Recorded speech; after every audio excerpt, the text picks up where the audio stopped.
Ladies and gentlemen, welcome to the Walkshow podcast. This is your host, Walker Neer. Thank you so much for tuning in.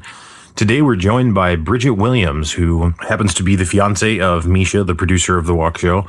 But she's also a very accomplished person in her field of study, which I won't even try and explain in this introduction. She does a great job of that in the show.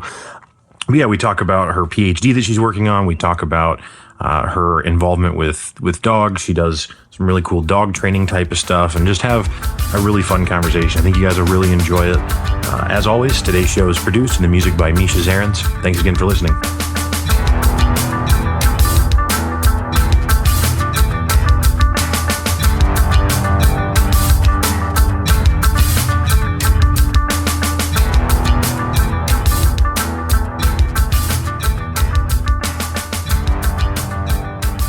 Hey, what's up, Brigette? Welcome to the show. Thanks. How you doing today? I'm good. How are you? I'm pretty well. Did you do anything fun over the weekend at all? No. I mean, well, I've been having fun, but it would sound super lame to everybody else. I'm up to my eyeballs in data right now because I've got a conference at the end of the month. So I'm working to analyze a bunch of data and I have ridiculous standards as to what I want to get done. So that's all I've been doing. That's my life. Wow. Well, thanks so much for taking the time to do this show then in the midst of all that. That's nice of you. We've got a whole bunch of different stuff that we can talk about, obviously, but we can kind of start there since you kind of brought that up. So currently you're working on your PhD, right? Yes. Yeah. And what field of study? Is that the appropriate way to ask that? Yeah. Nice. I'm getting my PhD in biology. My focus is in plant conservation genetics. That's the kind of the subject area under the broader umbrella of biology that my work falls into. And specifically, I'm using epigenomics, and I'm looking at something known as plasticity, which is basically the ability of a single individual, one organism, to respond to its environment without requiring genetically based adaptation. I feel like I need to take notes while you talk so that I can ask follow-up questions.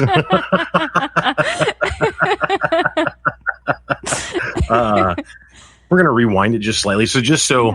I've known Brigette for a long time, and obviously working on your PhD, this is something you've been pursuing for some time now. Mm-hmm. My experience with biology was I took one semester at a community college, and it was online, and I cheated by pulling up the tests at home and then simultaneously just doing a word search for the keywords and the questions and then just getting through it that way. I feel like that might not have carried me. Okay, yeah. That is what you're still doing. Okay. Yeah, it's just a bunch of Google and just copying other people. That's SparkNotes.com. Right, still yes, a huge winner. Yeah. Yeah. Good deal. Okay, well, probably most of the listening audience is also more intelligent than I am, such as yourself. But I'm gonna ask some questions just to try and understand all of that a little better. So to kind of back up, well, actually, I won't do that yet. So to follow up to what your explanation was, you said a word that started with epigenomics. What's that? Yeah, what's that? So epigenomics, or the epigenome. So there's the genome, which is the DNA sequence made up of all the little bases, the A's, C's, T's, and G's that everybody knows codes for our genes, and that's what kind of makes up all organisms. And the epigenome just essentially means on top of that. So it's a system of a non-genetic system of chemical modifications to DNA and DNA associating proteins. And it's mediated by RNA, a specific type of RNA that are really, really small. And so these little RNAs basically identify different areas of the DNA that need certain chemical modifications in order to express the genome differently in response to the environment. So basically, if you want the plant to have a different characteristic of some sort. Yeah, and maybe not as a different characteristic altogether, but it can do that. It can do some really, really funky things, but it can also just kind of modify characteristics so that so those characteristics might be better suited to the current environmental conditions that will allow individuals or organisms to, persist through the environmental changes. So it sounds, and again, you'll just have to correct me and get sick of doing that as we go through, I think. But it sounds like what you're kind of talking about is it kind of in some way related to like what people commonly know as like GMO type stuff? And I don't mean that in the politically charged sense, but just literally genetically modified stuff. Is that the same kind of thing? Not really. So, okay. Because the epigenome doesn't modify the genome per se. Okay. It modifies expression of the genome. Okay. So it's so where like if an individual, or not an individual, if a population is going to adapt, then that requires genetic mutations or genetic variation in that population, so that natural selection can act on the presence or the expression of those genomes. And that's kind of what drives adaptation in populations. The epigenome doesn't, it's not actually changing the heritable nucleotide basis of the traits. So it's kind of modifying the traits and characteristics of the plant, not superficially necessarily. I mean, it can be reversible. I was just going to compare it to a haircut, so I'm glad that you said that. Well, let me think about that. I mean, it's not like a haircut, I guess. It's This is the most undignified conversation you will ever have about this. That's not true. You don't know scientists very well if you think we're dignified. Okay. Well, because I was thinking you still have hair, right? But it changes your, like if I sweep it over my brow, now I'm emo. I've changed my expression. Yeah, nailed it. Yeah.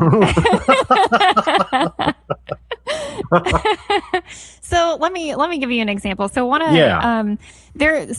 the longest or oldest naturally occurring morphological mutants, and by morphology I just mean like a form or a structure or something visibly that you can observe about the plant. I just kind of segue into talking about plants and I forget about animals because I focus on plants. But the epigenome is present in animals as well. It just operates a little bit differently. But okay. So one of the first naturally occurring morphological mutant to be recorded by Carl Linnaeus was approximately 250 years ago. And it was this little plant known as Linaria vulgaris. And the common name for it is butter and eggs toadflax. So it's this cute little plant, and it has this adorable little flower. But there were these weird mutants in natural populations of this butter and eggs toadflax that the flower took on what's known as a pyloric form. And that basically means that instead of having this kind of asymmetrical flower form, it takes on this like almost star-looking flower form. And it's really, really striking and really, really different. And that was recently discovered back in 1999 to be controlled by an epigenomic mutation. So it's the presence, one of the chemical modifications that can occur on DNA and influence gene expression is methylation. And that so far is kind of like the most well-studied chemical modification, and that it's the most well-studied for many reasons. But they were able to identify that whenever this one specific gene was methylated, it produced this pyloric, this star-shaped flower form. And when they then experimentally unmethylated that gene, the flower form in the offspring of those plants returned to the traditional or the wild type, as we would call it, flower form. So it can be really, really powerful. So, and not to interrupt, but just to try and ask a question. So, like, if you, again, the layman's understanding of genetics, like if I have the possibility for brown eyes or blue eyes in my genome, I don't know if that's what you would call it, but whatever, if that's possible for me, if I have blue eyes, it's not the result of the epigenome, it's the result of that one of those was the dominant gene, and so that's the one that's expressed, and it's purely self-contained within the genome, like that decision isn't really the right word, but like whether or not which one of those is true. Is that kind of right? Yeah. So, well, unfortunately, you picked a really complex characteristic. Oh, well. Eye color is really eye color is what we would call multigenic. So it's a little bit harder to say that it's just like a brown eye gene versus a blue eye gene. It's a little more complicated than that. Well, that's what they're teaching at the community college, just so we're clear. That's the wealth of knowledge that I'm currently drawing from. So yeah, unfortunately, I'm about to pull back the curtain on science. Unfortunately, a lot of stuff is nearly incorrect as presented in lower level science classes, so that it makes sense. Yeah. And then, like, you get a few years into an actual degree in it, and you're like, oh, that's kind of bullshit. Here's the rest of the story. It's like Paul Harvey shows up, and here's the rest of the story. And now we know that it's actually like 16 to 30 genes or something that control eye colors. But when you do the Punnett squares in Bio 101, it's 2 genes. Yeah, the Punnett squares. Yeah, I was good at that. So, had a future, a lot of potential, they said. Yeah. Pissed it all away with podcasting.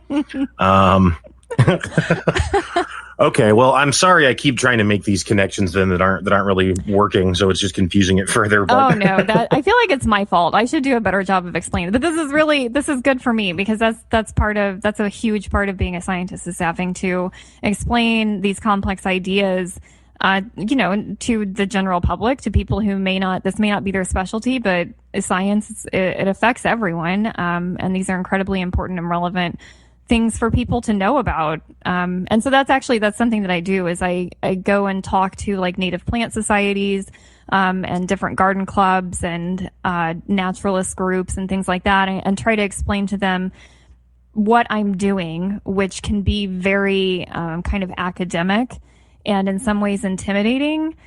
But it's also, I can put it in a framework, or within a framework that makes sense and is relevant to what they're interested in as just essentially passionate citizen science. So it's good for me to try to explain it. And if you're not understanding it, then that's, or if it's confusing, then I feel like that's totally on me. Oh, well, no. Certainly not trying to assign blame in that kind of way at all. You're doing a fine job. Okay. All right. I'll fight you for it at the flagpole. That was a school joke, because I don't know. Anyway, sometimes I reach, and you still survive. You still go forward. Yeah, you should pull first, or you should stretch before you pull something, if you're going to reach that far. But yeah. Well, I spent a lot of time around Misha, so the bar is pretty low, as you understand. Yeah, right. I know, he'll go anywhere. Right.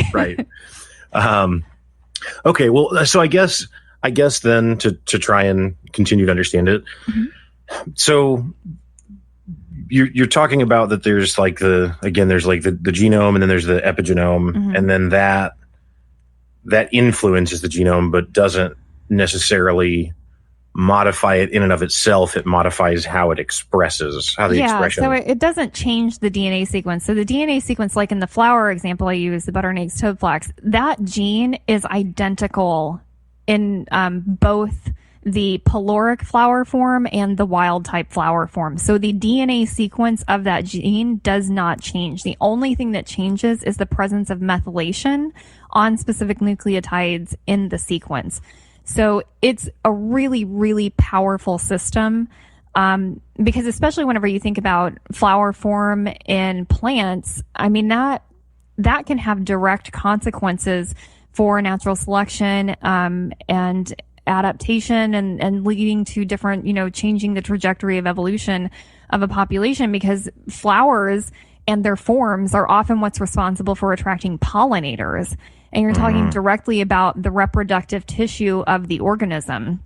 So it can be incredibly powerful. And we're learning more about it all the time, but we really don't know a lot about it outside of model systems. And so that's kind of where I'm focused. My work focuses on rare and endangered plants, because I'm interested in this and from the perspective of conservation of plants. And, so we're just trying to kind of explore and figure out how much epigenomic variation exists in natural populations, because we know it can change characteristics and traits, specifically those that may be linked to, adaptive lineages, or local adaptation in different populations. Like, can we harness that in order to better conserve specific populations? Can we identify plants that maybe have greater ability to modify their epigenome so that maybe they have a broader range of characteristics that they can produce in response to changing environmental conditions, which is incredibly relevant thinking about climate change, especially for plants, which are, sessile in nature, so they can't get up and move. If it gets too hot where they grow, they're just kind of stuck there. So can they modify the way that they express their genome so that they can better respond to increased temperature or increased or reduced precipitation, and so that they can persist through that environmental change and maybe, potentiate an alternative pathway to adaptation that isn't based on genetic diversity. Because by and large, the theory of evolution, rests on genetic diversity and the necessity of genetic diversity in order for organisms to adapt. So if organisms like rare and endangered plants lack that diversity, are they all just doomed? Are they all basically facing evolutionary dead ends and going to go extinct? Or might the epigenome, provide a different path for them to adapt and persist? And that's really what I'm interested in. And so, is it natural? Natural is not the right word. Is it common that plants go extinct through these cycles just independently, or do you see that? Do you see things going extinct? You're talking about endangered, plant species, I guess. Well, I guess so. It's hard.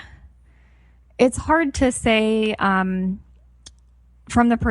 my perspective, from the perspective of an individual person.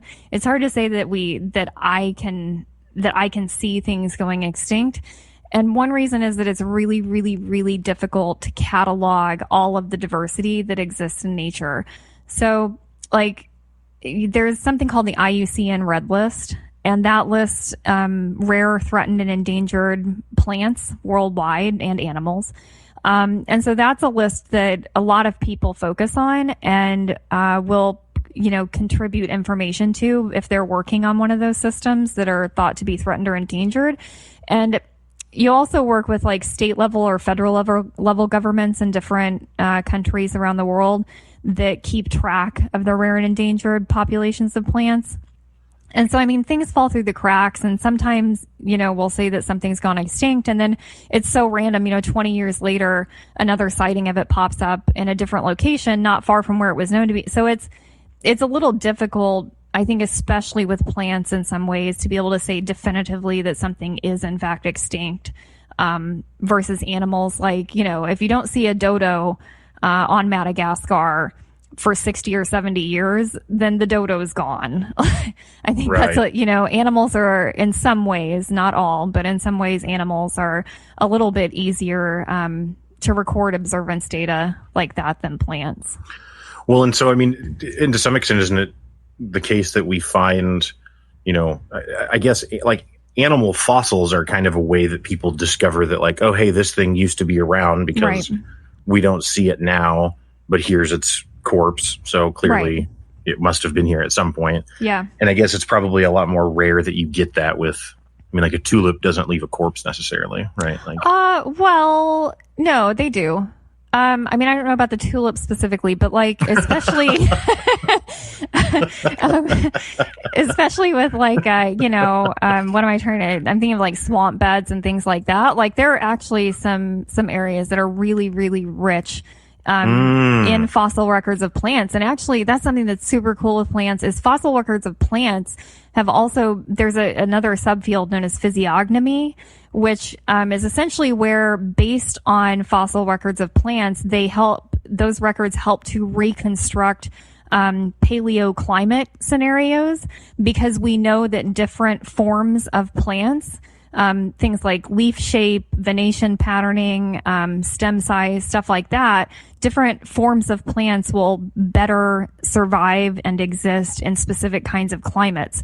So whenever you find a fossil record of plants, you can basically survey the plant life that's recorded in it, and combining geology and botany, you can figure out how old that fossil record is, and then use the plant fossils to help reconstruct the climate of that time. Oh, okay. That's really interesting. Okay, well, there you go then. Fair enough. Plenty of plant fossils, folks. That's what we learned today. My job is done. Yeah. Well, I thought that there were like dinosaurs and then like, I don't know, like a couple of like beaver, otter type things or something here and there, but otherwise, what are we really looking at? Turns out everything. So. I love it. I love it. The full spectrum was dinosaurs and beavers or otters or whatever. Yeah, or whatever. Yeah, I mean, they probably have some cousins that I don't know about, I mean, I feel like whatever is a good catch-all general term. That's everything else. Yep. Also learned that at the community college. Used it on exams. So. I hope you got full points for your whatever answers. Yeah. I got a passing grade. Yes. Okay. So, I'm trying to. So the stuff that you're researching, does it occur without human intervention, or are you looking at the effects of mankind as having that's creating these epigenetic?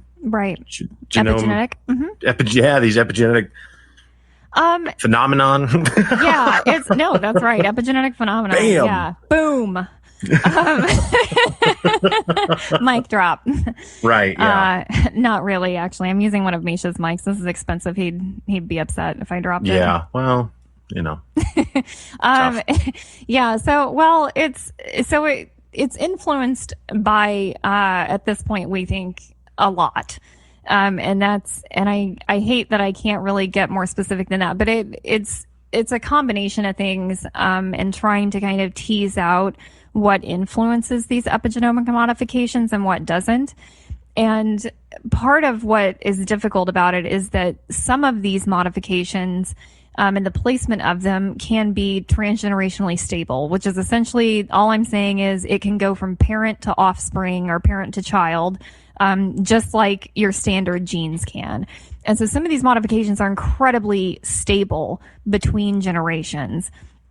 And some of them are not. Some of them are pretty environmentally labile. And what we've seen is that environmental conditions, especially things like drought, or, precipitation in general, so drought or flooding, and also things like pathogens, so pests on plants, can really create this massive response at the epigenomic level. And sometimes that's not necessarily passed on between parent and offspring. So we're still trying to figure out why some of them are incredibly stable. And and when I say incredibly stable, I even mean on like evolutionary timescales. Like, there have been some groups that have been able to reconstruct evolutionary phylogenies of, so family trees, basically, going back, tens of thousands to millions of years using stable patterns of DNA methylation. And then there are also groups who can look at one individual, which is essentially what I'm doing with all of my projects. I can look at an individual within a single season and impose an experimental treatment and see the influence of that in that individual. So it's an incredibly complex system, and it seems to have varying levels of sensitivity. And we're trying to get our head around what all it's doing, what's within its capacity to do, and, what's wishful thinking. And so I think that that's some of what I'm looking at is, I would love to find out that the epigenome can, in fact, provide some kind of mechanism of persistence for these rare and endangered plants, because then maybe they're not as threatened as we think they're going to be under different climate change scenarios. So maybe we don't have to worry about them so much that they might go extinct. I would love to find that out, but we really don't know at this point. Data so far looks fairly promising, but it's hard to say. It's so early in the field in this looking at these kinds of questions that it's really hard to say what's what right now. So definitely though you would say that it seems inevitable that there's going to be significant links between the type of work that you're doing and the effects of climate change at large. Yeah, absolutely. And also, I mean, within a conservation context, you asked about like, can it be things that humans influence, or can it be things just generally in the environment? I would say broadly right now we can say both. I don't know that I can point you to exact specifics of what those activities might be that would cause different things, but Sure. It's a big interest also in agriculture, because we have a lot of monocultures out there. We have a lot of crops that feed a lot of people. And one of the huge concerns always is how much genetic diversity is enough to keep these things going if there's some kind of, massive pathogen that goes through and wipes out like 90% of the corn in the world or something, then what? And so the epigenome is also being looked at for things like that. Like, can it provide an additional layer of diversity for our crops? Can it provide a way for crops to respond to climate change as well? Because we are farming a lot of the arable, the farmable land all over the world. So there's not a lot of places we can move all of our food plants if we need to. So it's an incredibly exciting and an interesting area and important. And it also, there's epigenomics of disease in humans. Like it's a big area of clinical research as well. So it's just kind of all over the place, and lots of people working on it and doing really cool things. But we're still kind of trying to get our arms around everything that can influence it and everything that it can influence.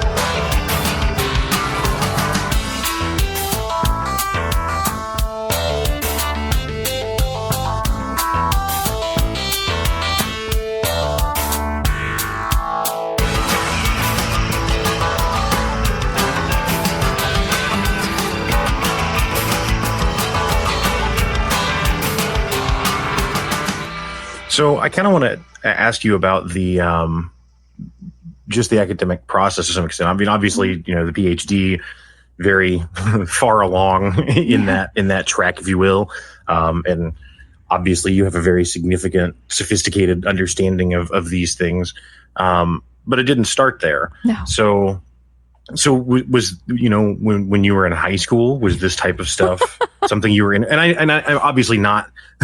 You weren't learning about the epigenome or something. No, but I was. I'm a genius. Okay. Yeah. Okay. You're in the presence of brilliance right now. Huh. Okay. No. I see. No. It'll be funnier whenever I talk about high school here in a second. So. Well, I just didn't know if if science or biology or any of those sorts of topics were interesting to you when you were younger. Yeah. I mean, not in an academic sense, unfortunately. Okay. So in high school, I was a solid B student. Mm-hmm. But Same. so to give you an idea, my I'm proud of that though. So I mean, at this point, looking back, I'm kind of amazed I was a solid B student, and not that, and really because I'm amazed that I even put in that much effort. Because looking That's where back, I'm I'm like, at. I don't even think I really put in the effort to get a solid B. I think my teachers felt bad for my mom, who worked at the school, and they were like, you know what, let's do her a solid. And let's just pass her daughter with a B. Because I had a dream. I had a dream within the last few years where I woke up. Well, in the dream, I came into consciousness within the dream in high school, and I kind of looked around and realized I was in a high school class, and I was, a teenager, but I was like me now mentally. Yeah. Okay. And I just looked around for 3 seconds, and I go, and then just stood up and walked out. There's just not a chance. Right. I would nope. Like, Yeah. Yeah. not going to be able to do it. No. Anyway, so I No. interrupted, but yes. So you were a solid B student. Solid B student. Surprised that I was that. I really do think they were pity Bs. Because I was not studious. Like, I was, I was the kid that would debate the merits of the kind of assignment we were given. So I know that my teachers were annoyed by me, and I had I have a smart mouth now, but I at least have the good sense to have some kind of like minor filter in place so that I'm more appropriate in certain situations. I had like little to no filter back then. And that was a big problem for me in high school. I basically I was just doing my time until I could get out of that ridiculous small town, which I now think of fondly. Like I had a lot of fun growing up. Sure.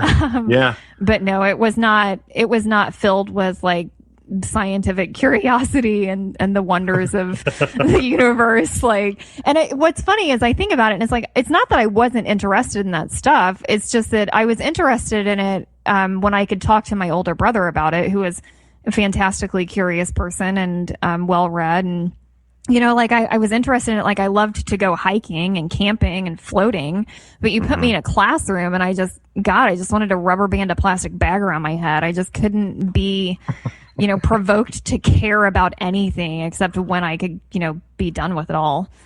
Right. Yeah. Well, it's interesting because, someone else I just interviewed a couple weeks ago, Chris Crabtree, he just finished his master's in poetry. Similar subject matter, equally complicated. I'm kidding. It's very different. But the one parallel is that he was not interested in writing when we were kids. I mean, I've known him since I was 6. Yeah. And that was, I never ever heard him talk about wanting to do that at all. The only time I remember him ever talking about poetry was he was trying to he was at Barnes and Noble one time and there was a cute girl looking at poetry books. And so he tried to go pick up a poetry book to act, you know what I mean? To try and yeah. Which didn't work, but then, fast forward a decade and the guy's 15 years maybe, but whatever. And the guy's, got a master's degree in it. So it's just interesting how, something, and the reason I guess I say all this is that to get a master's degree, let alone a PhD, it's just a tremendous amount of effort. I mean, there's a lot of work involved in that. Yeah. And so it's just interesting that to just see how people can continually evolve and change and be willing to fully commit themselves to something that if you had asked them a decade earlier, what do you want to do? And it's they would have never said that. Right. Yeah. Well, and honestly, that was still the situation whenever I started undergrad, because I started undergrad the following fall after I graduated from high school. But I know now, looking back, that was 100% so that I could move out of my parents' house and get away from my hometown. Ah, right. And so, still, I was just kind of a fuck off, and a very unimpressive student. I was barely a student. I didn't go a lot. I remember the second semester of my undergrad, I remember coming back to my dorm room and having this ridiculously enraged message on my answering machine, because they still existed at that time, from my mom, who was late. She was just lighting into me because I had an F in PE. It was whatever, phys ed 101. And she was like, nobody fails PE unless they don't go. I know you're not going to class. Cause I guess they had sent me, I was already on probation that semester. And that was the problem. Cause I had screwed up so bad my first semester that I had gotten on probation by the second semester. So they sent her a report card and it was just I managed to make it one more semester. I enrolled and tried again, the next fall. And so that was halfway through my sophomore year. And then I just dropped. I was like, this isn't happening. I don't care. I'm sick of being yelled at by my parents, because I had some loans, but also they were trying to help, me pay for it. Cause obviously all those pity Bs in high school, believe it or not, don't amount to scholarships when you go to college. Sure. So I dropped out. I just dropped out. And I just kind of leaned into being just working and hanging with friends and partying. And that's what I did for like 5-ish years. And then it was weird. It was like this like light bulb just kind of went off one day in my mid-20s. And I was like, I should probably do something with my life. And I didn't know what that meant or what to do, but I was ready to make some changes, specifically in my lifestyle. Like, apparently you can max out on partying. And so I just thought, well, maybe I'll finish my undergraduate degree. And so I enrolled in a community college that time because the university wouldn't have me back. I did so bad. So I enrolled in a community college, and I took out loans because my parents were also like, unfortunately, they have, their memories were still pretty airtight at that time. And they remembered how I completely did not appreciate their help and was a screw off the first time. And they were like, that sounds like a great idea. We definitely think you should go back to school. Good luck with all of that. We're happy to offer moral support. Let us know how it goes. So I had to work full time and take out loans. And I think all of it was just like the right time for me that I got super serious about figuring out my life. So part of that was general education requirements. One of the classes was biology. And funny enough, I had actually taken a biology class and failed it spectacularly in my first not really an attempt at undergrad because I never went to that class. Me, so that class. You were a natural. You were a natural. Yeah. Some of us have to work at that. Okay, Walker? Well, you probably didn't get to take it online. So that was probably the other downside. I did not. It was an 8 a.m. lecture, and you better believe, drinking as much as I was not going to an 8 a.m. lecture. Oh my God. Or the labs ever. The labs are like 4 hours long on like a Thursday afternoon. Like, who's doing that? Not this That's kid. what I was going to say, dude, is the worst part about college level science class time is the lab requirement. Oh, man, they're intense. That's the ultimate win of the online class is not only the lectures, you get to do video game style labs where you just click little buttons and little flashy things happen. And you're like, yeah, I get it.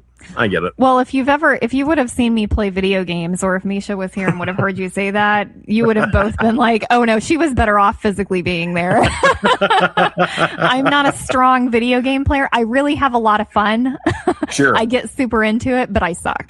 I'm really bad. And what sucks is like, I thought I was really good at video games when I was a kid.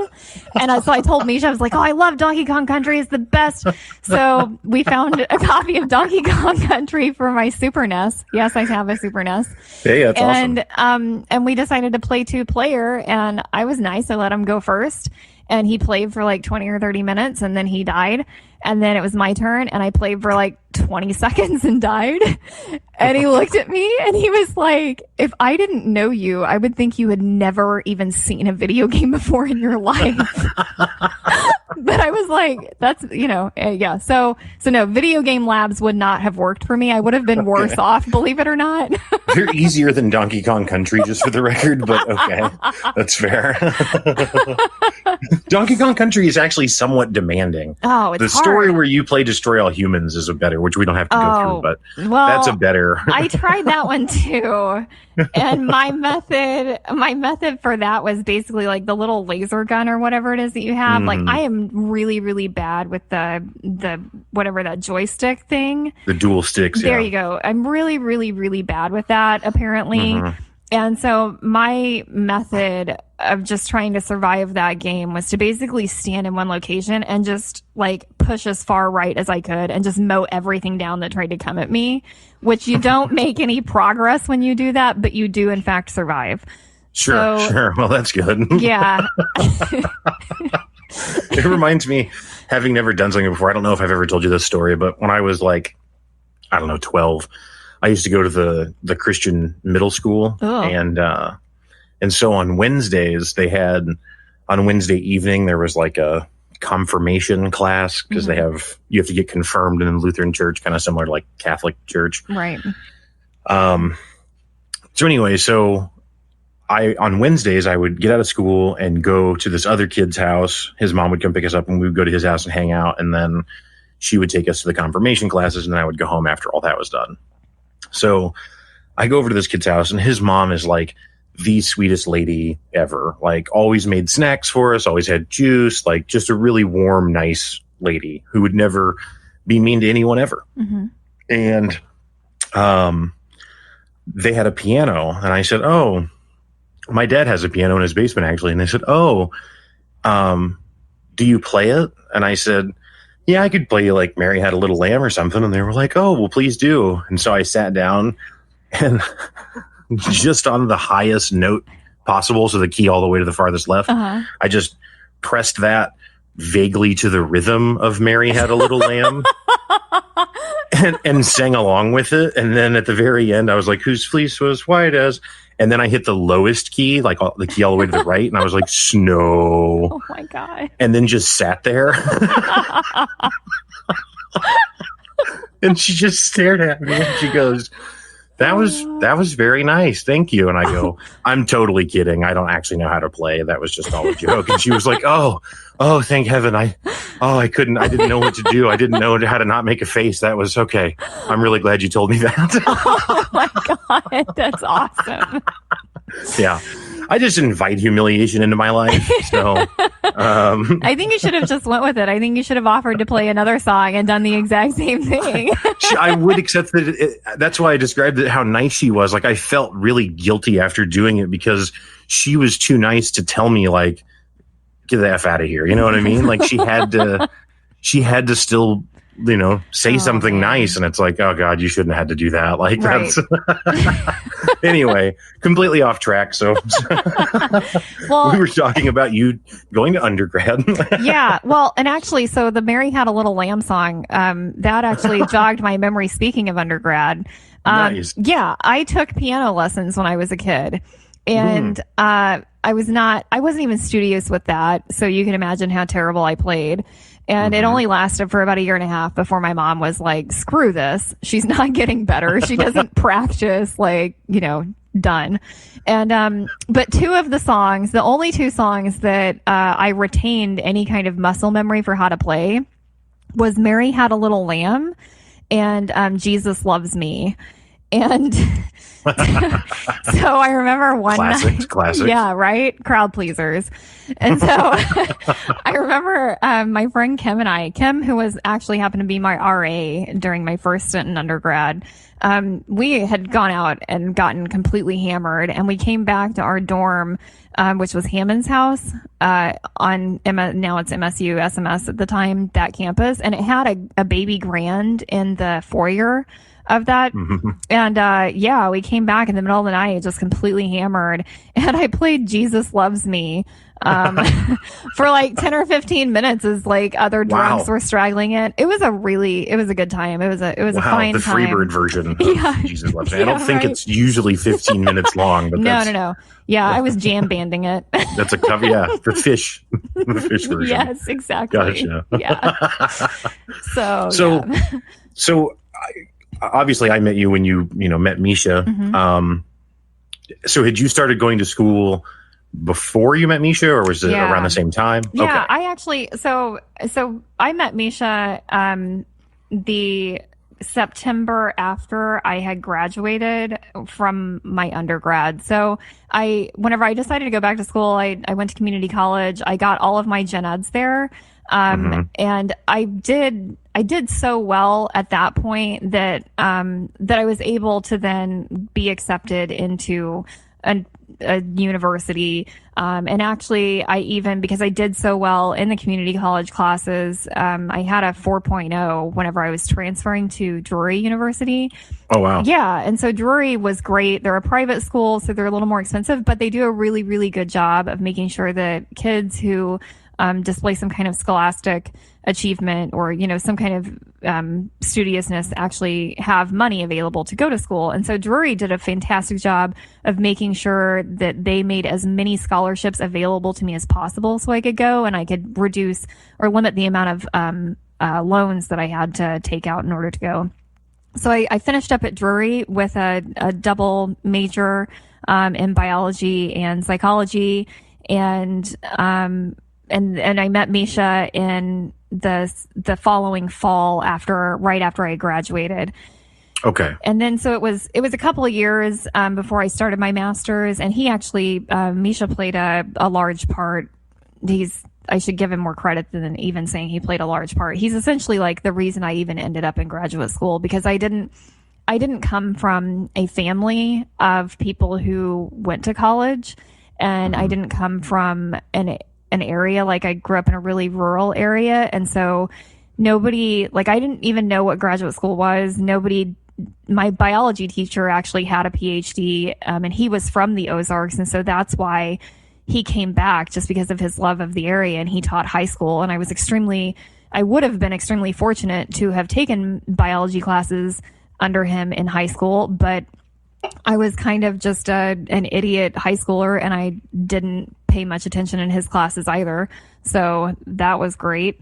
And and so I just came from this area and this kind of background that I didn't even know that, one, that graduate school was a thing, or two, that it was a thing that was anything that I could achieve, or that was within reach, my reach specifically.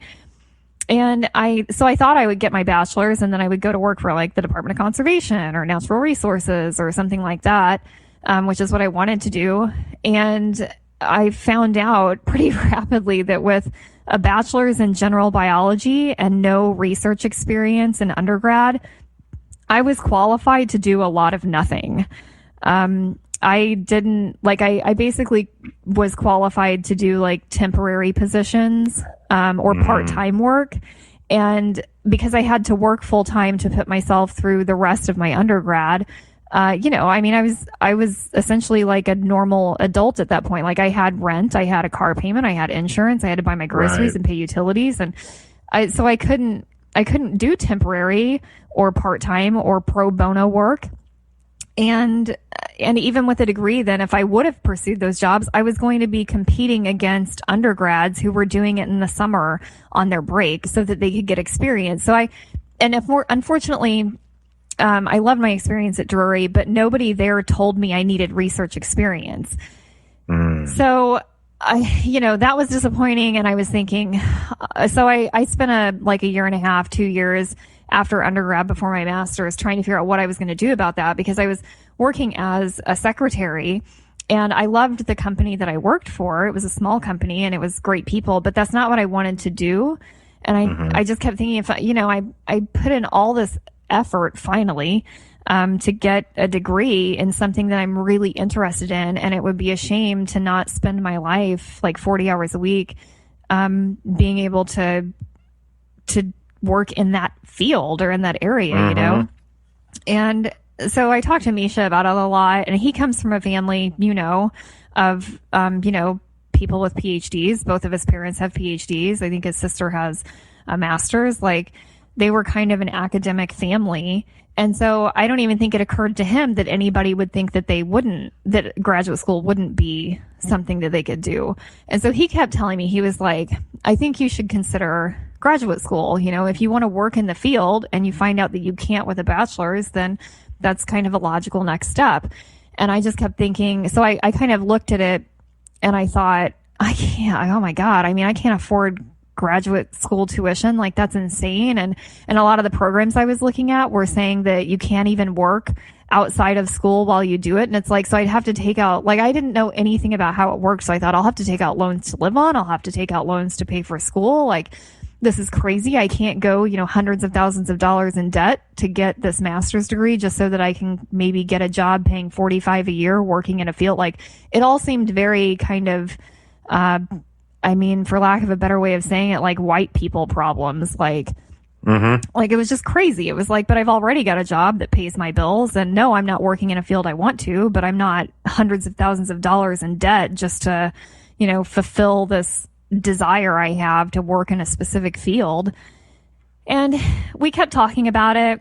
And finally I was like, okay, well, maybe I'll do a second bachelor's specifically in conservation biology. And that might position me better to actually become like maybe a conservation agent or something. Cause that was really kind of where I was targeting ending up, was working in conservation.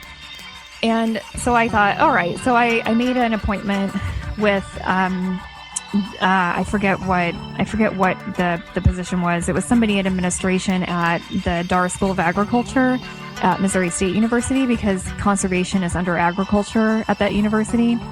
And so I made an appointment to talk to him, and just to kind of get information on conservation biology. And we had been talking for like 5 or 6 minutes, and he was like, I really think you need to consider a graduate program.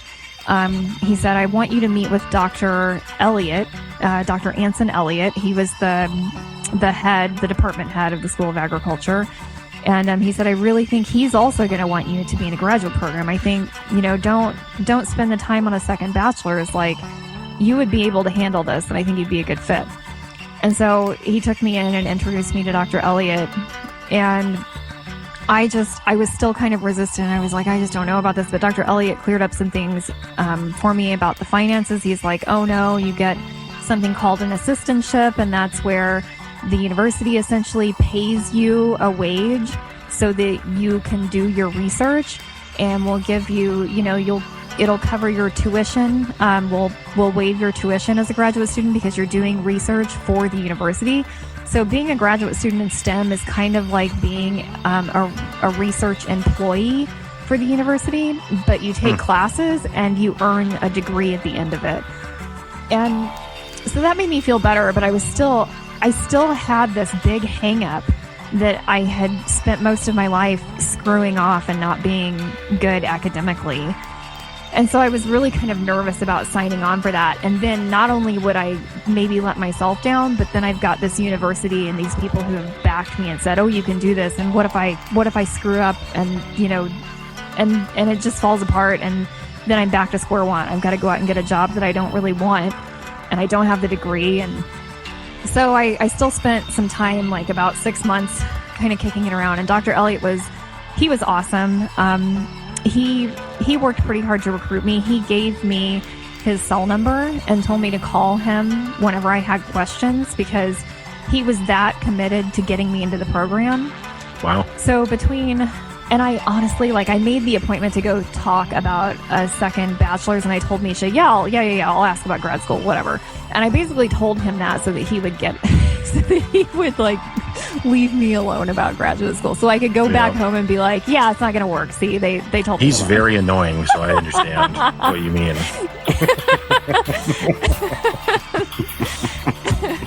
So between Misha's encouragement and Dr. Elliott's encouragement, and both of their persistence, I ended up very anxiously enrolling in the graduate program at Missouri State University, and I ended up in a lab, the Huang lab, that was really, really rigorous, and I got fantastic training, and man, the classes, I don't have a cell and molecular background. My undergrad was all largely ecology and evolution and general biology stuff. I had one genetics class going into my master's, but I now have my master's in plant breeding and genetics.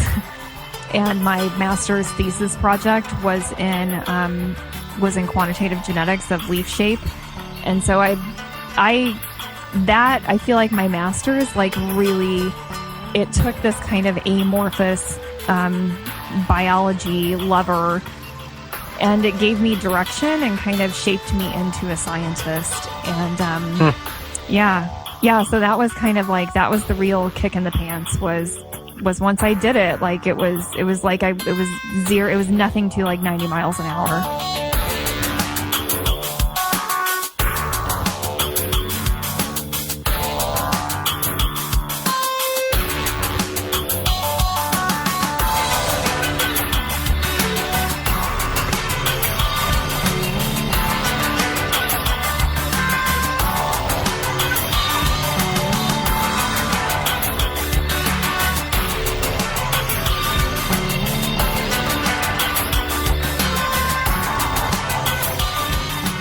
So whenever you finish your PhD, will you continue working in a research type capacity, or is there and will you continue to do that for academic institutions, or are there private companies Like, are you going to go work for Monsanto or something? Maybe. I mean, Right. and that's just one of the only companies I know about that does stuff like that. But yeah. So in my ideal world, I would get to keep doing nothing but research for the rest of my life.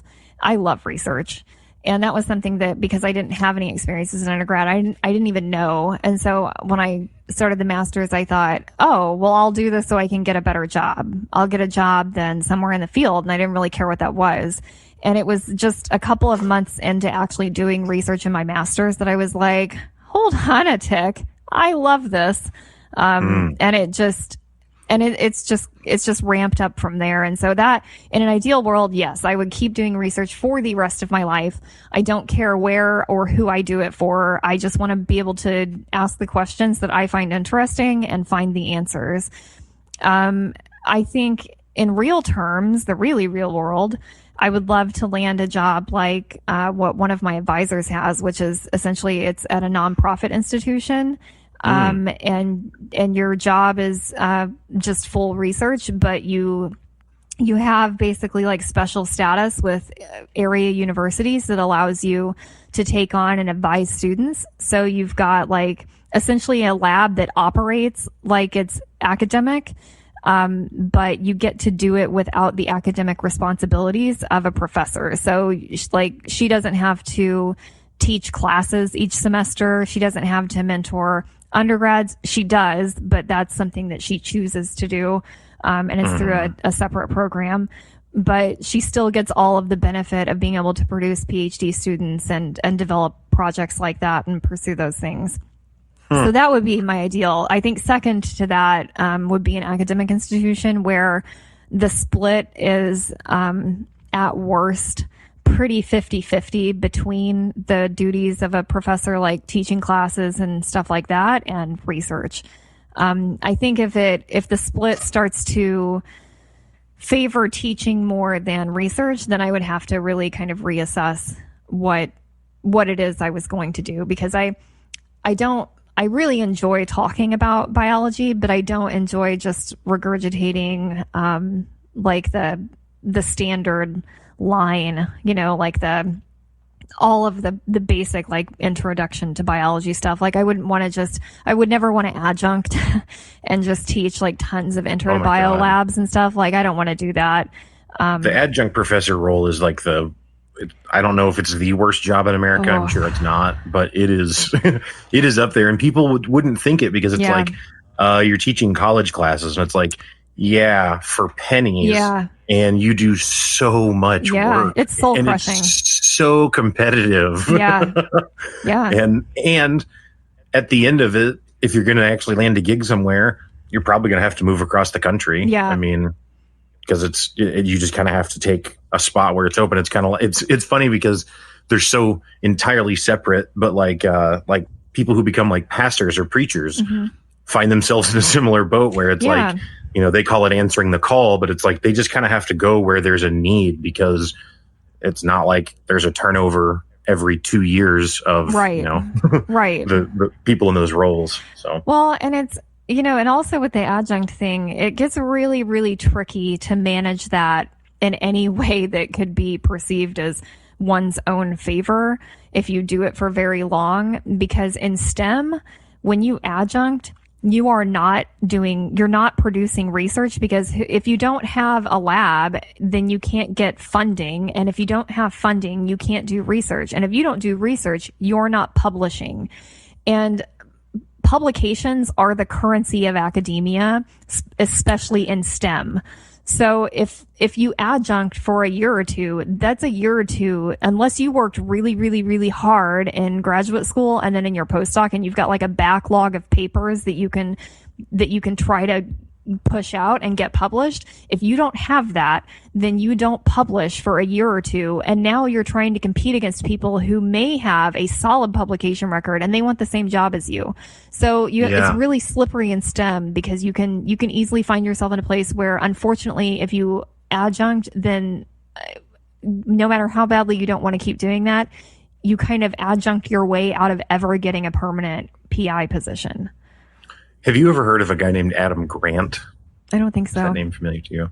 he's not a biologist at all. He's a psychologist. Specializes in like workplace psychology type stuff. He has a podcast called Work Life.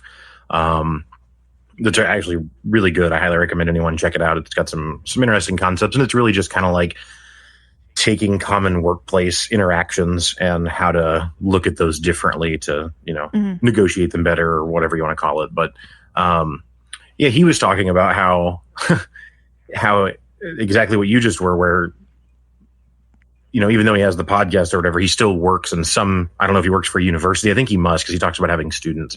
But yeah, he talks about how he has to submit papers all of the time, and he has to submit. He was making a joke about how he has to, the papers they have to submit them anonymously, so that when they're peer reviewed or whatever, there's no bias or whatever. And he's gotten criticism before on his papers where people will be like, "This seems pretty off base. You should really look at the work of Adam Grant, who's an expert in this field," and blah blah blah. And he's like, "Oh, come on!" That's funny. That's awesome. Yeah, I thought that was funny. That's good. But yeah, it's an interesting world that I know very little about, but I am only, the faintest bit familiar with that concept of like, you've got to have papers and you've got to put papers out. I read a book on behavioral economics is what it's called. The field is loosely called, but Richard Thaler is the author. But same thing. He talks a lot in that book about, the book is kind of a bit of a biography of himself, but with an emphasis on his field of study, because he's kind of the pioneer of that field of study in economics, kind of combining economics and psychology. And yeah, he talks a lot in that book about all of those kinds of different things that you're talking about, where he's like going to different universities to partner with different researchers or scientists, or whatever word you would use in the field, and doing a program with him for 2 years, and then leaves and goes to another place. And he's just constantly moving around, but constantly has to produce papers and all this stuff. It seems incredibly intimidating, to be perfectly honest. Yeah, right. Yeah. It just seems like it's just interesting because from my perspective, it's like, oh, if you're a researcher, like, sweet, like, you do research, and I don't mean it in like a way that you would take advantage of it, but just literally, like, if you find out something or you discover something, then cool. And even if you don't, maybe you report how you've proven that something is not true, or is, we've demonstrated that it was already how we thought it was, or whatever. But I never would have guessed that it's like, yeah, and you have to produce papers that other people count as valid, and if you don't on a schedule, then you're out. And I don't know, that's wild. Well, in a lot of institutions, most institutions that I know of in academia, specifically like in ecology and evolutionary biology, I mean, they may have an expectation that you're publishing a minimum of 5 publications per year. Wow. And they also have expectations as to the impact factor of the journals that they get published in.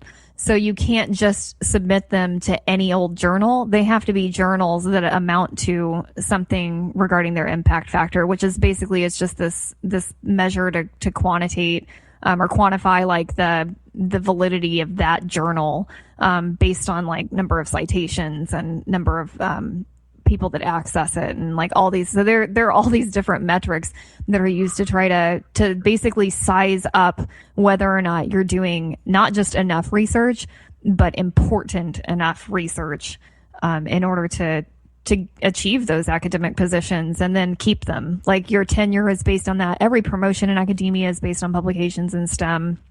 Among other things, like how much grant money you bring in. Do you mentor enough students? Do you do enough public service as a scientist? So public service would be things like if you work with a naturalist group, in my case, like a naturalist group or something, to assist them on citizen science projects that they're doing. Do you take on REU students, which is an NSF program of research experience for undergrads? Do you provide your free services to review articles? Are you an editor on any journals? Like, there are all these tons and tons of things that they use, and you're expected to start doing a lot of that stuff as a postdoc too. So once you get your PhD, like, you basically have to just hit the ground running and start and try to rack up experience that you can put on your CV, which is basically just an academic resume that says that you are a productive, contributing, engaged member of your scientific community. Otherwise, you're not competitive for those jobs. Listening to that, I have to say, I really hope this podcasting thing works out for me. Because, little less demanding, only slightly, but a little less demanding in the podcast world. It's probably more demanding than whatever I'm doing because I'm not making any dollars at it. So to be fair, it's not like I sit atop the mountain and can, Man, if you did and I just found that out, I might just change trajectories in my own life immediately. You know what? I'm podcasting. That's where it's at. Maximum Science with Brigette. Sounds like a great title. Yeah. I'm good at titles. That's how I came up with the Walkshow. Yeah. Right. Yeah. People are really curious about the inspiration, and it's it's a long journey, and we don't have time. Well, you're this an impressive person. So. Right. Yeah. Well, you've met me, so. Thank you very much for speaking to the idea of the and this was 20 minutes ago now, but so I'm sorry I didn't say something sooner, but when you were talking about the grant and scholarship stuff and just the access to funding, I think that's a thing that's not, everyone talks about college debt. Yeah. And there's such a national conversation, especially in politics, about forgiving that college debt or at the very least reducing it and whatever. And I think those are valid conversations. So that's not my point, but just simply that, that's a big reason that I stayed away from school for a long time. Mm-hmm. I will also admit, I just don't really care for it that much. Yeah. I do. And it's not to say that I don't enjoy learning or I don't enjoy finding out fascinating things or whatever. I've always had a hard time escaping the feeling of the hierarchy of it. Yeah. And I really hate hierarchy for the sake of hierarchy. It really bothers me. Yeah. So, and that's just a personal, problem of mine that I have to deal with. Yeah, no, I'm with you on that. Academia is pretty enraging sometimes because it's literally if you have an issue as a student and you go to the office that's supposed to be able to take care of that issue, sometimes they still just won't do it. And the reason they won't take care of something for you is because, they need to talk to 8 other people first. And it's literally you just need somebody to push a stupid button. But nobody will push the stupid button because they apparently haven't had enough conversations about it yet. And it's stuff like that just makes me want to walk into oncoming traffic. It's so inefficient. It's so free of reason and logic at times that I just can't. I can't deal with it. It's crazy making. And it's, it's certainly not fair to paint all educators with this brush. Because oh, no, sorry. I'm talking about administrators. Oh, no, I know you are. I was prefacing what I was getting ready to say. Sorry. No, you're fine. But that's just to say that, the other thing that I've dealt with, in addition to what you're talking about, is, and it's not just people that are educators, though it can be in the administration as well, but it's that you find people, and I think that probably the farther up the ladder you go, so probably at your level, you don't encounter this as often because anyone that's there wants to be there because it's too hard otherwise, really, but I think there are other people who get into jobs and education and it's not really their cup of tea or it's not really what they're suited for, but it's where they are. So it's what they do. And it's there's just a lot of self-important stuff that goes on. Yeah. Anyway, I actually, that wasn't the point that I was trying to make. I completely derailed. What I was really just going to say, though, is just that I think that a lot of people are really intimidated by the financial side of it. Yeah. And so it's interesting to hear that was the same thing you struggled with as well, and that you were able to find ways to overcome it. Now, it sounds like the primary trait in overcoming that was hard work and diligence, not writing the right letter to the right person or something. Right. It was that you got a 4.0 and you had done the work to demonstrate why you deserved it. Well, and I really had to do that. Nobody was going to take a chance on me at that point because of the first 3 semesters that I failed spectacularly. So if I didn't essentially work extra hard to prove myself, then I wasn't going to go anywhere, because certainly nobody was going to be like, you know what, she's a good kid at heart. Let's just give it a whirl. Like, nobody was going to do that. I had already shown that I wasn't worthy of that kind of confidence.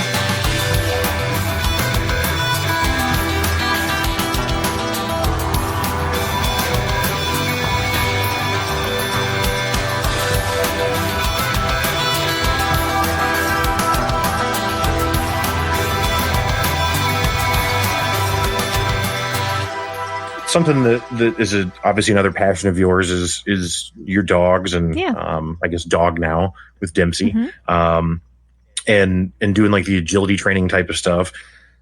Do you find, and I know we just talked extensively about the fact that it's plants, but do you find that what you've learned through school and all of those things influences or affects your understanding of dogs, or do those two worlds interact in any way, or not really, because it's so specific into plants? Well, I think that my subject matter in school doesn't really influence my interest or hobby with dogs, but I would say that my experience in working in research and learning how to be a researcher and how to kind of balance life certainly has influenced my interest and hobby and passion for dogs. And I say that because it's really, really, really hard to balance life when you're in graduate school. And part of that is the necessity of trying to consume and digest as much information as possible so that you become an expert in your field. And also there are unfortunately just some expectations that come along with a lot of labs and programs in graduate school, where you're expected that if you're awake, that you're doing something productive for work. And when I started grad school, I had, as you know, I had Fiona and Tally. I had a pair of Doberman girls, and those dogs were they were the love of my life. I had them before I even met Misha. Like, it was just me and those dogs, and everything about them was absolutely delightful to me. Like, they were just the best. And I found whenever I started my master's that I really, really struggled with this incredible feeling of guilt of having to spend so much time focused on work and not enough time focused on, these two dog people that I loved endlessly. And at first I think I did a bad job of that. So when I started graduate school, of course, Misha and I were together. And so he really helped make it possible for me to survive the rigor of the master's program that I was in. And so he picked up a lot of the slack at first, but I realized over time that is not sustainable. And whenever you have when you have other things or people in your life that are incredibly important to you, no matter what your passion is for the work that you're doing, like, time is time and you don't get that back. So you have to kind of be present in every moment and think about the way that you're dividing your energy. And so I feel like, I think having like those two things together has kind of helped in a way keep me grounded. Because I think graduate school also lends itself nicely to obsessive work and obsessive thinking, because you just kind of never escape this pressure to get your shit done. And but that's not the way the rest of life operates. If you don't tend to other parts of your life, then they go away, whether you want them to or not. And so I think in a lot of ways, dogs and my passion for dogs and my interest and my passion for my research and my field have have changed me in better ways for the person that I am. I feel like they've helped those things together, and then trying to balance them together have kind of helped highlight aspects of me that I want to focus on, that I want to be more prominent, and let some other things go that maybe aren't as important or that I don't like as much. Mm-hmm. Yeah, that makes a lot of sense. I think that's something that is, obviously is true for everyone and is hard. Mm-hmm. The thing is it's something that you constantly have to look at as well. You could be in a place now where everything is as balanced as you can get it, and you feel as comfortable with it as you can. And then, it could be 6 months, it could be a year, it could be 5 years, but whatever. It doesn't mean that it's just, stationary like that, right? Yeah. Like you always have to work at it. Yep. So that's a good point. So with your dogs, like I mentioned, you do like the agility training, mm-hmm. and so I understand in talking with you previously, but they have these dog competitions, mm-hmm. And there's like 4 different categories, right? Yeah. Yeah. So there's Conformation, which is the show. That's what everybody thinks about, with show dogs, where they trot around the ring and they stand pretty and people judge them. And, and then there's Agility, which is like running the obstacle courses. So weaves, jumps, tunnels, all of that stuff. And then there's, mm-hmm. Obedience, which I think everybody can probably picture obedience, sits, downstays, recalls, retrieves, things like that. And then the newest category is called Rally, and that's kind of a more casual or laid back version of obedience. It's kind of like a little obstacle course. Instead of just an open obedience ring, you kind of go through this little like course that's laid out with signs that tell you what to do. So it's a more casual environment. And it's grown in a lot of popularity over obedience, and it's catching up to agility now. It's become a really big sport. But I should also say real quick, there are a lot of other sports too. I think those are just the big ones that a lot of people focus on, but there's like dock diving and barn hunt and lure coursing and tons and scent work. There's so many things out there to do with dogs. That's fair. Yeah, I to be clear, I didn't specify. I meant that like when you think of the dog show, like you talked about, that at those types of competitions at least. Yeah. So I understand that you have, I don't know if you call it you or you together with the dog or just a dog, but you've been affiliated with champion level dogs. They're my people. Yeah. Well, and that's why I say, I mean, I would assume that you get that credit as well, but I don't know how it works. But is that accurate? You've won some of these different competitions that you've entered into? Yeah. So we've, and I usually say we, because I like, the dog really does the work. Like I, of course, put in effort, but they're really the ones performing. And so I tend to say we. I think of it as a very joint effort. When they title, I consider that their title. I just think that, it's obviously a testament to mine and the dog's ability to communicate with one another and understand each other. But I think that that's something that they earn. And I know some people think of that differently. Like they kind of tack those up as being their own achievements. But I think of that as more representative of the dog. But yeah, so I've never put a show championship on a dog. So like the ones where they trot around the ring and stuff like that. My dogs have all been out of show champions. So their parents were all champions. I have not specifically done that. My current dog, Dempsey, he's a dual champion. He has his show championship in AKC and UKC, but he earned both of those, with his previous, owner who was one of his co-breeders. And so he achieved those titles before I got him. I'm like his retirement show home. So he finished touring around and competing and getting his championships, and then retired from the show ring and came to me so that we can do sports together. Well, that's cool. Yeah, I've met Dempsey. He's a delight. Oh, he's so cute. Yes, he is. So this is kind of a weird question, and so would you ever be interested in breeding dogs yourself? And I don't mean as like a a breeder to sell the dogs, and maybe that's just inevitably a part of it, but just, I mean, more like to have your own lineage that you like. Does that make sense at all? Yeah. Oh man. I don't think so. I really appreciate and respect what reputable and ethical dog breeders do. And inevitably, as you said, like selling the puppies, that is just a part of that. Right, because there's just too many. Yeah, I mean, exactly. But most breeders will breed. They breed a litter because they want to keep one of the puppies back to continue their own lines, or several, or even if they don't keep several of the puppies, they'll put them in homes that they co-own those dogs with, which is a specific kind of registration that they submit to the AKC, so that they own the dog with another person. And that way they have, so they basically, they hold breeding rights for those dogs as well, but they don't have to keep so many in their own house.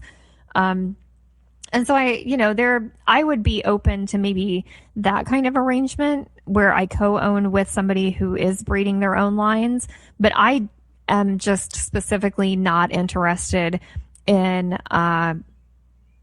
the whole process of like the whelping of the litter and screening the puppy homes, and like it's so much work and it's so hard. And I mean, let's face it, it is really, really expensive whenever you're breeding dogs ethically, because there's all of the health testing involved, and ethical breeders also like to title their dogs first to prove, to have some kind of essentially like evidence that the dog is representative of its breed and could be bred and pass on desirable traits that represent the breed. And so there's the expense of showing and titling the dog, and then you have to do all of the health testing. And I do enjoy poring over pedigrees. So the part where they match the dogs up, like, oh, well, maybe this stud dog would be a good match for, this bitch. Like, that stuff is super fun. I love digging through pedigrees and looking at the different combinations and family histories.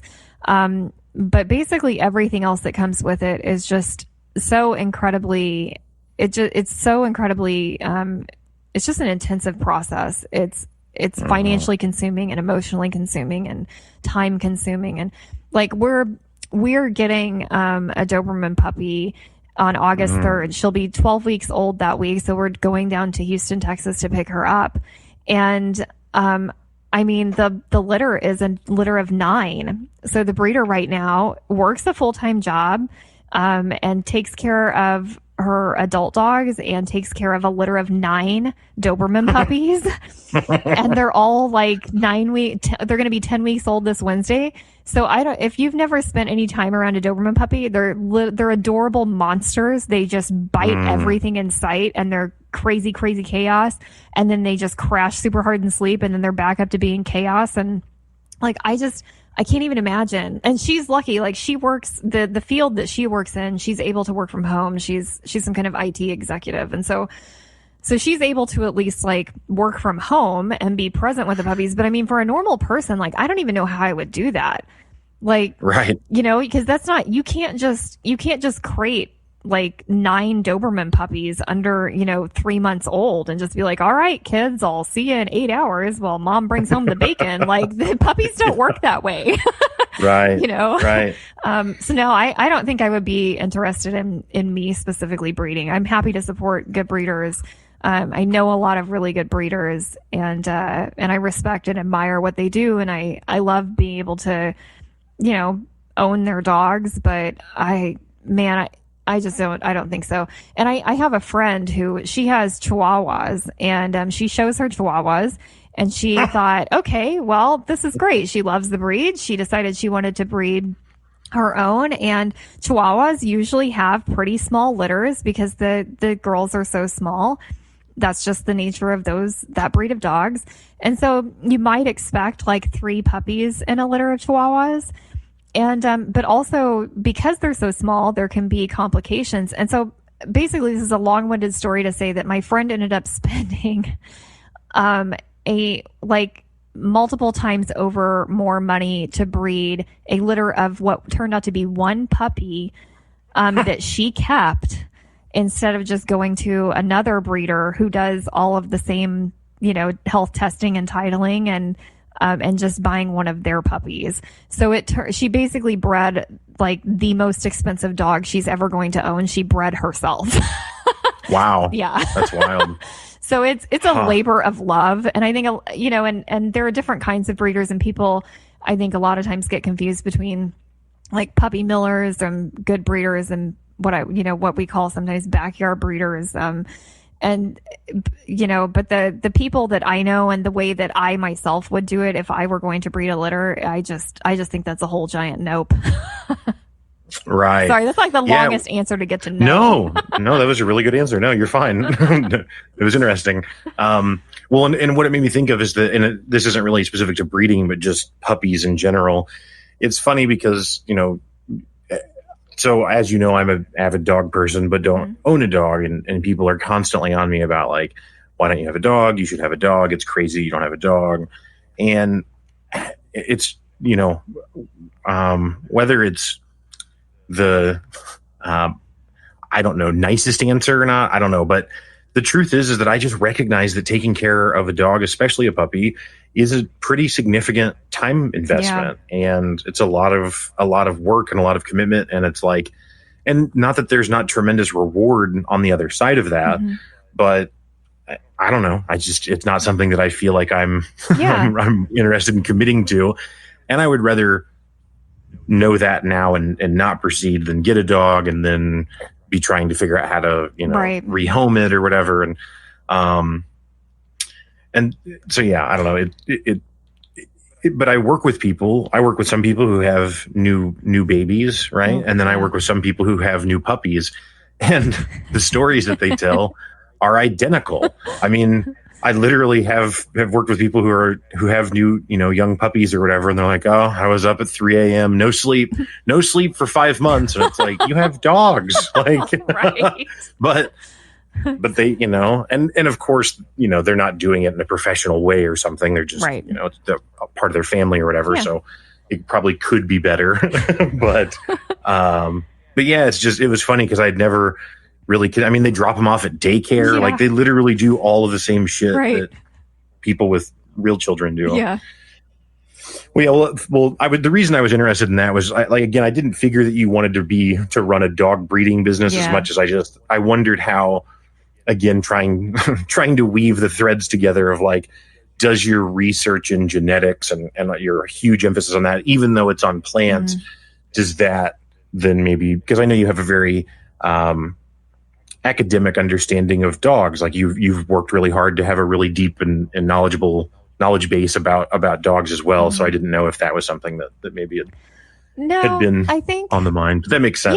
Yeah. And I think, with dogs, in general, like animal breeding and animal genetics, like it's something I'm familiar with, obviously, because when you get down to it, like DNA is DNA is DNA. That's what I've always said. Yeah. So you get it. You get it.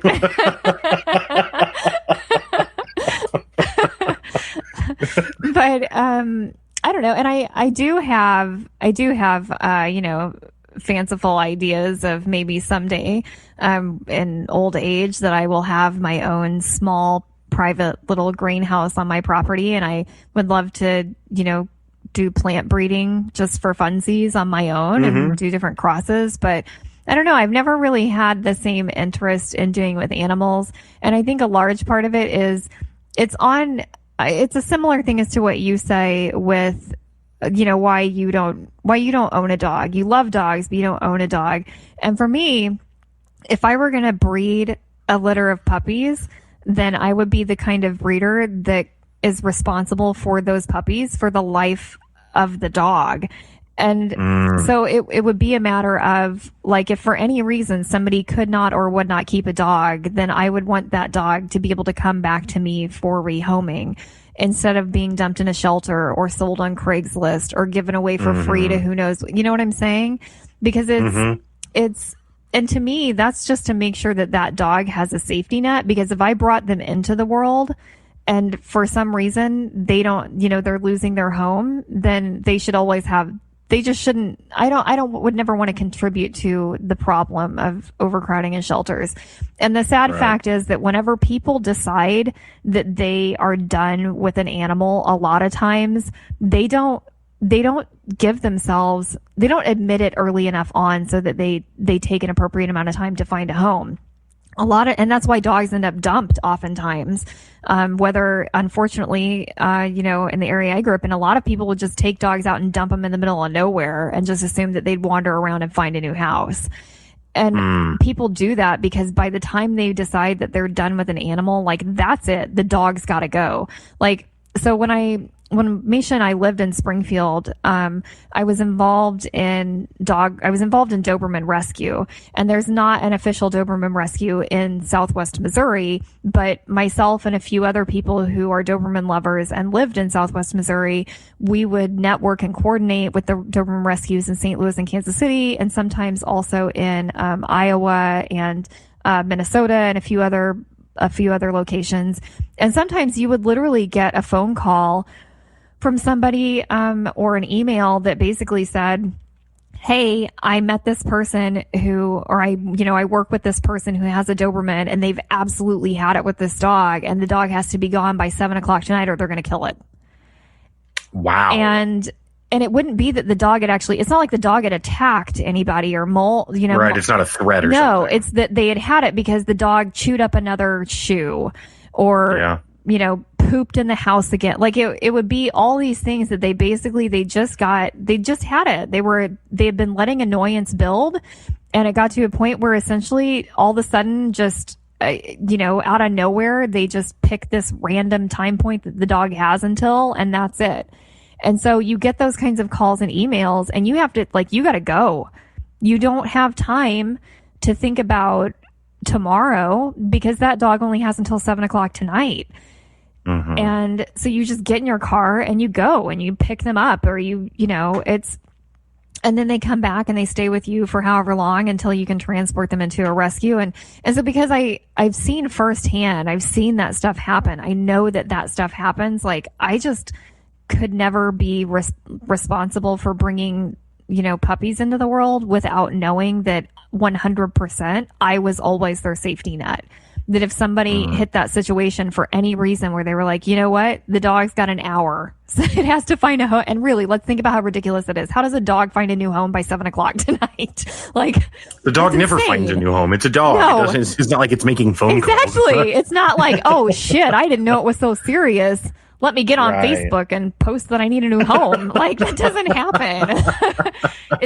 But people pick these arbitrary deadlines and they just want the animal gone. And so I can't, I don't know. And so, the kinds of breeders that I do support, they have those safety nets in place where they are the safety net for every puppy that they produce for the life of that puppy.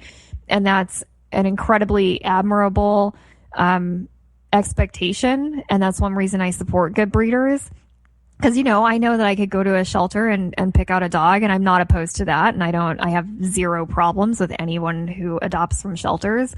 But I also have specific qualities that I'm looking for in dogs. And if I'm insistent on getting a purebred dog, then I do my research. I make sure I find a quote unquote good breeder whose ethics match my own. And those are the people that I support. Yeah. Yeah, that all makes a lot of sense, and it's like that with so many things. It's like if you've actually, something can sound nice when you know very little about it, yeah. But once you've kind of seen the inner workings of something, it can give you quite a bit of insider perspective into the challenges or the reason, like you just laid out, why you maybe would think a bit more about jumping into something like that. Yeah. Well, that makes a lot of sense. So, changing gears a little bit again, and I think the answer to these questions is going to be I don't know, and that's okay because I know you, and I know you don't like. I don't know if it's fair to say you don't like these types of questions. It's just you don't think about this stuff a lot, okay. But I'll try and do some framing for you. So this is just really just trying to get to know you a little better outside of your academics or your work or your dog hobby and that sort of thing, but. Would you say that you are a bigger fan of Seinfeld or The Office? Oh, Seinfeld. Yeah. Okay.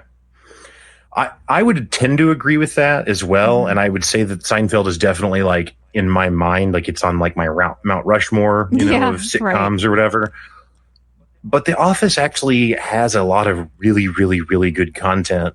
And something with Seinfeld that I've actually come to realize is that there's really about like maybe 2 or 3 seasons where most of the quotable lines come from. And sometimes it's all even in the same show. Yeah. Like the episode with Man Hands is, is also the episode where George is going to the nightclub and showing the picture of his dead ex-wife. Yeah, right. Right. And like, I think it's also the episode where Kramer is working the fake job. I might be conflating that, but I think it is. And if so, then that means it's also the one where Jerry like has dinner waiting in the oven right. And Kramer's late getting home, and Jerry, exactly. Jerry's like, "Well, I've been slaving over this." Well, that's the thing with Seinfeld is like it's so patchy in its storylines that like you can just kind of like choose your own adventure. I think if they just took all of those different patchy storylines, you could like compile your own Seinfeld episode, no problem. That's fair. Yeah, just pick 5 minutes from any episode and mash it together. Good enough. I gotta say, I think so. I know the Office does a really, really good job of portraying kind of the mundane qualities of literally working in an office, and the characters are by and large likable, even the ones that are kind of unlikable you still like them, right? But and maybe this is weird to say, I think one reason I love Seinfeld so much is because I find the characters relatable, and not in the adventures that they have, but in their reactions to them. Like they can be so cynical and snarky, and that just really speaks to me. Same. Have you ever seen there's clips of it on YouTube, but it's called Celebrities Read Mean Tweets. Oh, I love it. Jimmy Kimmel. Oh my God, I love it. Yeah. There's one where Julie Louis-Dreyfus, Elaine, reads one, and it's like, someone's like, who the fuck is she? She just did Seinfeld, which is a show about white people eating pickles and shit. Oh, that's awesome. But yeah, Seinfeld is I would agree with you. Like I said, what about Curb Your Enthusiasm? Did you watch that much? I love it. Oh my God. On Curb Your Enthusiasm, when I started watching that, I was like, holy shit, Larry David is my spirit animal. Like he is just like, so I mentioned earlier, like I've got a bit of a filter now as an adult. What's happening in my mind is so often what Larry David puts on Curb Your Enthusiasm, like interacting with people and just the frustration and the complete, like you just don't even understand what the interaction was. Like that kind of, I feel like that's, I love Larry David. I love Curb Your Enthusiasm. It's so damn good. Yeah. Unfortunately, I found that, not my spirit animal. Just instead, I just act kind of like Larry David, and not in the charming ways, but like, because he's really not charming. He's not, but people find him endearing.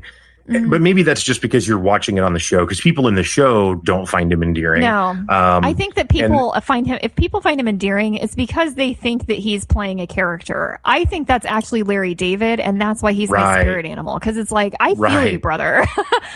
I get it. So I think that I've gone a long way in like learning tact and like controlling my what I say, but that is consistently proven to not be true. Because it's a lot of times where I say something very inappropriate right in front of a person who I shouldn't have said it in front of, and not intentionally. I mean, I meant to say it, but I didn't know that they were in the audience still, kind of thing. Yeah, right. So yeah, it's I have those moments too where and it tends to be whenever I'm kind of thinking about something else and then I'm presented with a situation that I forget that my filter is like sitting next to me instead of active, and something just rockets out of my mouth and people look at me and I'm like, oh, that was wrong. That was wrong. That shouldn't have been said. We were downtown one time and there was a guy, it was a little group of us, and there was a guy that we'd gone to high school with that saw us, and there's not actually a problem with the guy. Like there's not some long standing feud, or he never really wronged me in any way. Yeah. I don't really care for the guy, but it doesn't matter. However, upon seeing him and him seeing us, he like sticks his hand out and is like, "Hey, what's up, guys?" You know, and a couple of people like fist bump him or slap his hand or whatever he's looking for. Yeah. And I do not. And I just continue walking. And we get past him. And I'm like, who the fuck is that guy? Get your fucking hand out of my face, dog. Like, if I don't want to talk to you, I don't want to talk to you. You should know about that. And then the person with me goes, he's definitely right behind us still. Oh my God. I go, really? And I turned around and no shit, he was in lockstep behind us because he was going to the same bar that we were. Perfect. Let's all hang. Yeah, well, and at first it's like the thing that you realize in those moments is like, it's embarrassing, but at least now we don't have to pretend it. Like now we don't have to hang out. Whereas if I wouldn't have said that out loud, we probably would have had to make more small talk. But after that, there was no chance that we were going to endure small talk. Right. Freedom. I realize that I'm still the asshole in that situation, though. And I didn't mean to. Now I feel bad for having been that mean to that guy because he doesn't deserve it. But yeah, whatever. That's who I am, I guess. So what about...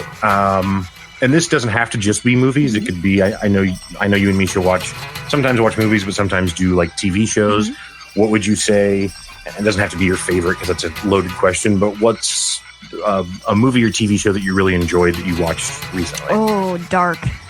Yeah. Oh man. Misha told me about that. Ooh. I haven't watched it, but yeah, it's one of the best shows I think I've ever seen. Like it just knocks some shit out of the park. And it's a kind of a sci-fi thing, it's a sci-fi thriller. And so it starts off by, I won't give any spoilers, although I think that's the other person's responsibility if they're listening to this and they don't want spoilers, but I won't give any. It kind of starts off by leading you down this expected path of, children are disappearing. Kids are showing up dead. And I just realized I said that in a tone that makes it sound like I'm being like, yeah, exactly. And I'm not. Dead kids are bad. Just, put me on the record of saying dead kids are bad.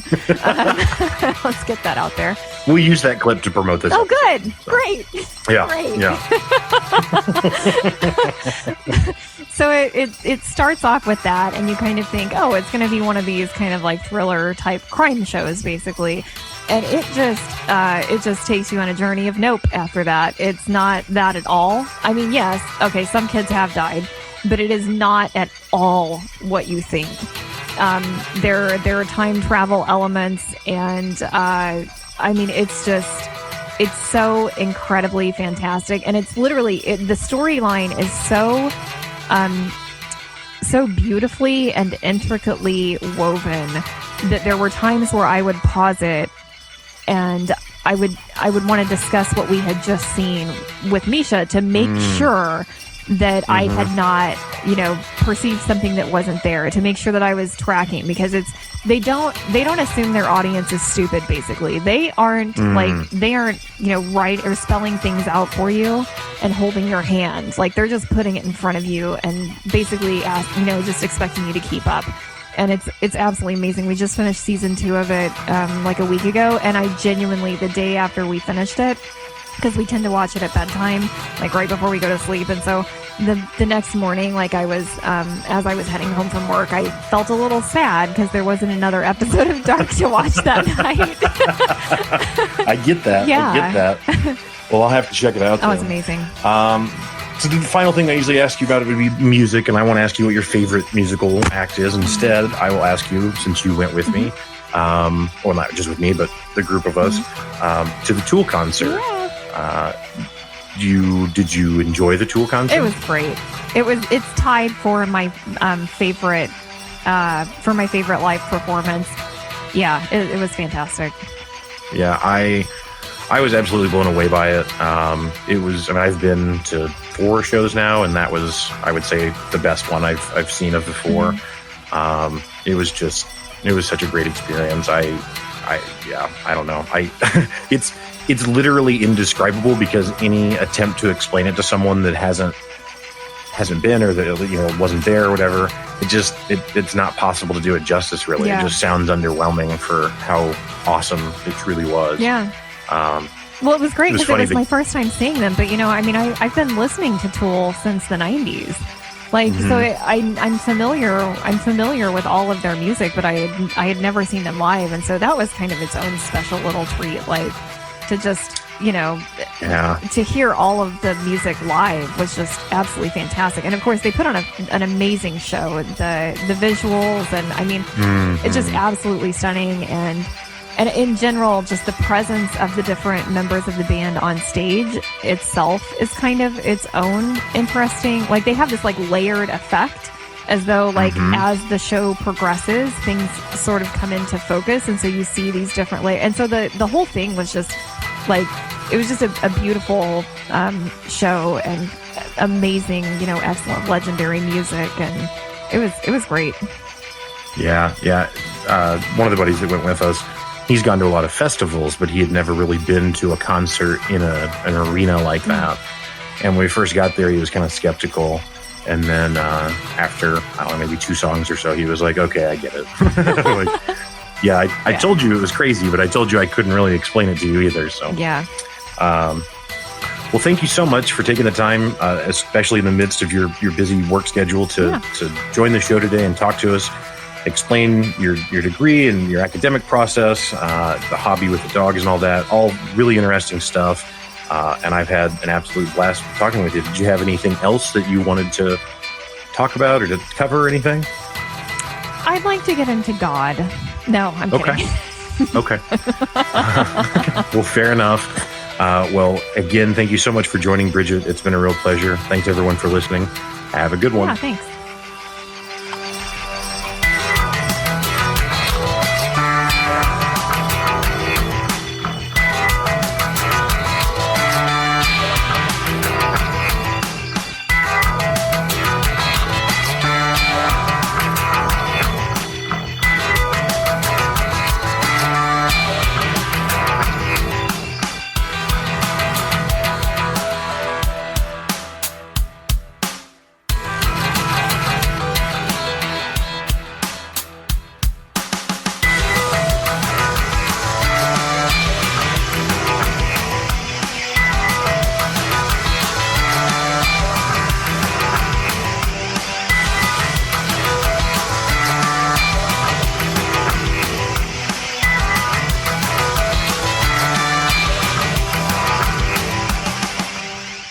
Well, that is going to do it for today's show. Thank you again so much, Brigette, for joining the show and talking about all this stuff. It was a really fascinating conversation.